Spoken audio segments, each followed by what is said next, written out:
Hey everybody, what's up and welcome back to today's video guys. And today guys, I'm going to go ahead and be showing you how to sync your Google Fit with your Apple Health. This is a very simple thing to do guys, so make sure to watch this quick and easy video till the very end and follow my steps correctly so you can make sure this works the same for you and that you can do this yourself. But yeah guys, let's get straight into it. So guys, the first thing you want to do is go ahead and open up the official Google Fit application on your mobile phone if you haven't already, and go ahead and log into your account.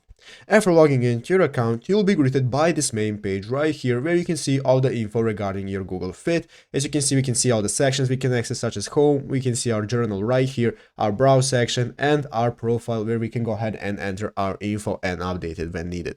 So guys, now let's go ahead and say we want to sync our Google Fit with Apple Health. So what we want to do guys is to go into the profile section right here, which is the last section, and at the top of the screen is the settings option.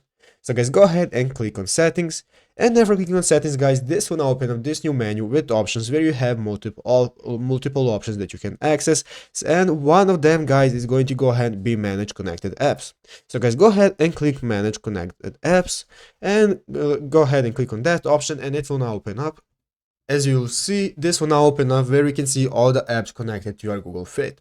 So what we want to do guys is to go to the Apple Health Now application, and we want to go ahead and click the connect button so that we can go ahead and connect it with the Google Fit. After connecting it to Google Fit guys, we can go ahead and find that application right here in manage connected apps, and if you have connected it successfully, it's going to go ahead and appear right here.